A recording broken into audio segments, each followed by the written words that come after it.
மனிதன் பாதி மிருகம் பாதி கலந்து செய்த கலவை தான் தனுஷ ராசி. ஸோ அவங்க சிம்பலே மனுஷனுடைய தலையும் மிருகத்துடைய உடம்பும் ராமர் பிறந்த ராசி. அண்ட் அவங்க வந்து அமைதியாகவும் இருப்பாங்க. கோவம் வந்தால் டக்குன்னு எதிரி அடிக்கிறவங்களாகவும் ஆகிடுவாங்க. அந்த தனுஷ ராசிக்கு இந்த 2025ஓட கடைசி 30 நாட்கள் எப்படி இருக்குன்றதை நம்ம பார்ப்போம். ஃபஸ்ட்டு ஜாக்பாட் ராசிகள் இவங்களும் ஒருத்தர். ஏன்னா குரு பகவான் அவங்களும் ஏழாம் பார்வையாக பார்க்கறதுனால இவங்களுக்கு எல்லாமே நல்லபடியாக தான் அமையுதுங்க. அதனால் இது ஒன்றும் சூப்பர் ஜாக்பாட் தான். என்ன டிசம்பர் 17க்கு அப்புறம் வந்து கொஞ்சம் லைட்டாக ஜாகிரதையாக இருக்கணும். என்னென்னா சூரியன் செவ்வாய் 2 பேரும் அந்த வீட்டுள்ள வந்துடுறாங்க. ஓகேவா? மார்கழி மாதம் அந்த டைமில் சில விஷயங்கள் ஜென்ரலாக நிறைய தடங்கள் ஆகிட்டே வரும். அது என்ன பண்ணணுன்றது இந்த வீடியோவில் நான் ஃபுல்லாக சொல்லிட்டு வரேன், கவனிங்க. அந்த வழிபாடு பண்ண நம்ம அது வந்து வெளியே வந்துடலாம்.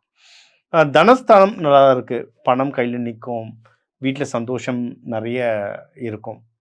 3ஆம் வீட்டையும் குரு பார்க்குறார். ஸோ அதனால் நீங்கள் காம்படிஷனுக்கு யாருன்னா போகிறவங்க தாராளமாக காம்படிஷன் எக்ஸாம்ஸ் எழுதலாம், ப்ரொமோஷனுக்கு அப்ளை பண்ணலாம், அப்ராடுக்கு போகிறதுக்கு எதனா அப்ளிகேஷன் சப்மிட் பண்ணணும், விசாவுக்கு அப்ளை பண்ணணுன்னாலும் இந்த மாதம் பண்ணலாம்.